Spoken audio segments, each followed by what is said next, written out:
Hi అండి. Welcome to Jakkampudi recipes. ఈరోజు మన రెసిపీ వచ్చేసి మనం ఎన్నో రకాల రోటి పచ్చళ్ళు చేస్తూనే ఉంటాం కదా! తింటూనే ఉంటాం. కానీ ఒక్కొక్క రోటి పచ్చడికి ఒక్కొక్క రకం టేస్ట్ అనేది ఉంటుందనమాట. ఈరోజు మన రోటి పచ్చడి వచ్చేసి టమాటా, ఎండుమిర్చితో పల్లీలు వేసి రోటి పచ్చడి అనేది ఎలా చేసుకోవాలి ఏంటనేది ఈ వీడియోలో చూసేద్దాం. వేడి వేడి అన్నంలో అంత పచ్చడేసుకొని, కలుపుకొని ముద్దలు తింటుంటే ఒక్కొక్క ముద్ద ఎన్ని ముద్దలు తిన్నామో కూడా లెక్కలేనన్ని ముద్దలు తినేస్తామనమాట. అంత రుచిగా ఉంటుంది. మరి ఇంకెందుకు ఆలస్యం మనం వీడియోలోకెళ్ళిపోదాం. ఈ పచ్చడనేది ఎలా చేసుకోవాలి ఏంటనేది ఈ వీడియోలో చూసేద్దాం. లాస్ట్ వరకు కూడా స్కిప్ చేయకుండా వీడియో మొత్తం చూసేయండి. టమాటాలొచ్చేసి ఈ సైజు టమాటాలను ఒక 5 వరకు తీసుకోవాలి. పల్లీలొచ్చేసి ఒక కప్పు వరకు తీసుకున్నాను నేను. అలాగే ఎండుమిర్చొచ్చేసి ఒక 20, 25 ఎండుమిర్చిని కూడా తీసుకోవాలనమాట. కొంచెం కారం ఎక్కువ తినేవారైతే ఇంకొక 4, 5 ఎక్కువ వేసుకున్నా ఇబ్బంది లేదు. లేదు మాకు నార్మల్‌గానే కావాలి అనుకునేవారు ఒక 20 ఎండుమిర్చి తీసుకుంటే సరిపోతుంది. టమాటాలని ఇలా కట్ చేసుకొని పక్కన పెట్టేసుకోండి. ఇప్పుడు గ్యాస్ ఎలిగించుకొని ఒక బౌల్ పెట్టుకోండి లేదా ఒక కళాయి పెట్టుకోండి. ఇలా పెట్టుకున్న తర్వాత ఇది కొంచెం హీట్ అయిన తర్వాత ఇందులో పల్లీలొచ్చేసి ఒక కప్పు వరకు తీసుకున్నాం గదండీ! ఈ పల్లీలని దోరగా వేయించేసుకోండి. మరీ ఎక్కువగా కాదు, దోరగా వేయించుకుంటే సరిపోతుంది. మరీ ఎక్కువగా వేయించేస్తే మనకి ఇవి నల్లబడిపోయి కాటవాసన వచ్చే అవకాశం ఉందనమాట. కొంచెం దోరగా వేయించుకుంటే సరిపోతుంది. ఇదిగోండి ఇలా వేయించుకోవాలనమాట. ఇలా వేగిన పల్లీలను తీసి పక్కన పెట్టేసుకొని, అదే బౌల్‌లో ఆయిలొచ్చేసి ఒక 4 టీ స్పూన్ల వరకు యాడ్ చేసుకొని, ఎండుమిర్చిని ఇందులో యాడ్ చేసేసుకుందాం. ఎండుమిర్చిని కూడా దోరగా వేయించుకోండి. మరి ఎక్కువగా వేయించొద్దు. ఇవి కూడా మరీ ఎక్కువగా వేయించారంటే మనకి ఫ్లేవర్ అనేది తేడా వచ్చేస్తుందనమాట. మనకు దోరగా వేగితే సరిపోతుంది. ఇలా వేగిన ఎండుమిర్చిని కూడా తీసుకొని ఒక ప్లేట్‌లోకి యాడ్ చేసుకుందాం. మనం పచ్చిమిర్చితో చాలా రకాలుగా చేస్తుంటాం గదా! టమాటా పచ్చళ్ళనేవి. కానీ ఇలా ఎండుమిర్చి, పల్లీలతో చేశారంటే టమాటా పచ్చడి అనేది టేస్ట్ చాలా బావుంటుంది. అస్సలు వదిలిపెట్టరండి. ఇంకా తినే కొద్దీ కూడా తినాలి అనిపించేలా ఉంటుందనమాట. ఎండుమిర్చిని కూడా పక్కన పెట్టేసుకున్న తర్వాత ఇప్పుడు టమాటాలను కూడా ఇందులో యాడ్ చేసేసుకుందాం. ఇలా యాడ్ చేసుకొని చింతపండొచ్చేసి ఒక చిన్న నిమ్మకాయ సైజంత చింతపండు తీసుకొని ఆల్రెడీ నేను ముందుగానే నానపెట్టి ఉంచానండి. ఈ నానపెట్టిన చింతపండుని తీసి ఇప్పుడు ఈ టమాటా పీసుల్లో ఏసేసుకుందాం. ఈ టమాటాలతో పాటు ఈ చింతపండును కూడా మగ్గించుకోవాలి.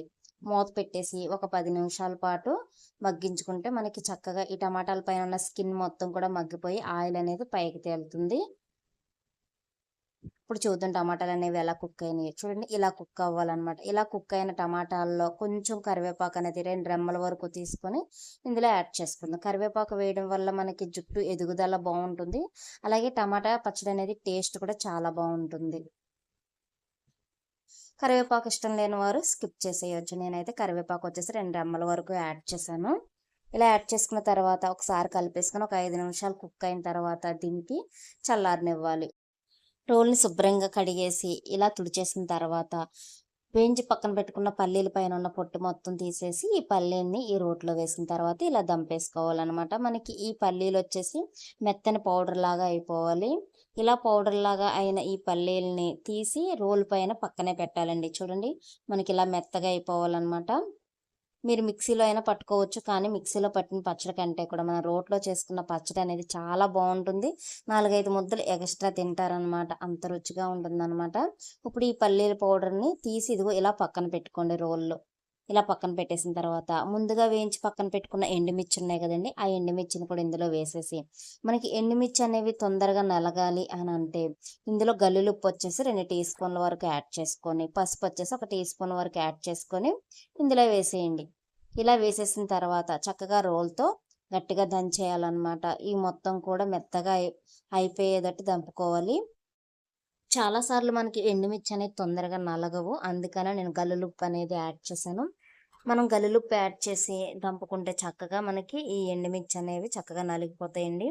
ఇలా నలిగిపోయిన ఈ ఎండుమిర్చిని గరిటెతో ఒకసారి ఇలా కలిపేసిన తర్వాత ముందుగా పౌడర్ చేసి పక్కన పెట్టుకున్న పల్లీలున్నాయి గదండీ! అది కూడా ఈ పౌడర్‌లో కలిపేయండి. ఎండుమిర్చి పౌడర్‌లో. 2 కలిపేసి చక్కగా దంపేసుకోవాలనమాట మెత్తగా. దంపుకునే ముందు ఇందులో ఎల్లుల్లిపాయలొచ్చేసి ఒక 10 రెబ్బల వరకు తీసుకొని యాడ్ చేసుకోవాలి. అలాగే జీలకర్ర వచ్చేసి 2 టీ స్పూన్ల వరకు యాడ్ చేసుకొని, ఈ పౌడర్ మొత్తాన్ని కూడా బాగా మిక్స్ చేసేసుకొని ఇలా దంపేసుకోవాలనమాట. మనకి మెత్తగా అయిపోవాలి ఈ పౌడర్ మొత్తం కూడా. అప్పుడే మనకి రైస్‌లోకైనా, టిఫిన్స్‌లోకైనా సరే కలుపుకోవడానికి చాలా బావుంటుంది ఈ పచ్చడనేది. ఇప్పుడు ఇందులో మనం ఎండుమిర్చి, పల్లీలు, అలాగే జీలకర్ర, ఎల్లుల్లిపాయలు ఇవన్నీ వేసి దంపుకున్నాం కదా! ఈ పౌడర్‌నే వేడి వేడి అన్నంలో వేసి మా మామ వాళ్ళు చిన్నప్పుడు కలిపి పెట్టేవారండి. చాలా బాగుండేదనమాట ఈ పౌడర్ అనేది. ఇలా కూడా మనం వేడి వేడి అన్నంలో వేసుకొని తినేయొచ్చు. ఇప్పుడు టమాటాలను ఆల్రెడీ కుక్ చేసి పక్కన పెట్టుకున్నాం కదా! ఆ టమాటాలను కూడా ఇప్పుడు ఈ పౌడర్‌లో వేసేసుకొని 2 కూడా బాగా మిక్స్ చేసేయాలనమాట. ఇలా మిక్స్ చేసేసి కచ్చా పిచ్చాగా దంపుకుంటే సరిపోతుంది. మరీ ఎక్కువ మెత్తగా పేస్ట్ లాగా చేయొద్దు. కచ్చా పిచ్చాగా ఉంటేనే మనకి రోటి పచ్చళ్ళనేవి చాలా బావుంటాయి. ఇదిగోండి ఇలా వచ్చిందనమాట. చూసారా ఎంత టెంప్టింగ్‌గా ఉందో. మరి ఇంకెందుకు ఆలస్యం మీరు కూడా రెడీ చేసేసుకోండి. రెడీ చేసుకొని ఎలా వచ్చింది ఏంటనేది కామెంట్ బాక్స్‌లో కామెంట్ చేయండి. అలాగే మీకు గనక నా వీడియో నచ్చినట్లయితే లైక్ చేయండి, షేర్ చేయండి. నా ఛానల్‌ని సబ్స్క్రైబ్ చేయండి. కొత్తవారు ఎవరైనా చూస్తున్నట్లయితే బెల్ ఐకాన్ ప్రెస్ చేసి అందులో ఆల్ అనే బటన్ ఉంటుంది. ఆ బటన్ ప్రెస్ చేశారంటే నా నోటిఫికేషన్స్ అన్నీ కూడా మీరు చూడొచ్చు. ఇదిగోండి మనకి పచ్చడి అనేది ఇలా ప్రిపేర్ అయిపోయింది కదా! ఇప్పుడు తీసి ఒక బౌల్‌లోకి యాడ్ చేసుకుందాం. మీకు కావాలి అంటే పోపైనా పెట్టుకోవచ్చు. నేనైతే పోపు పెట్టలేదండి. అలాగే వేడి వేడి అన్నంలో వేసుకొని లాగించేసామనమాట. అసలు మనం తినే అన్నానికి ఇంకొక 4, 5 ముద్దలు ఎగస్ట్రా తింటామనమాట. అంత రుచిగా ఉంటుంది. మీరు కూడా ఒకసారి ట్రై చేయండి.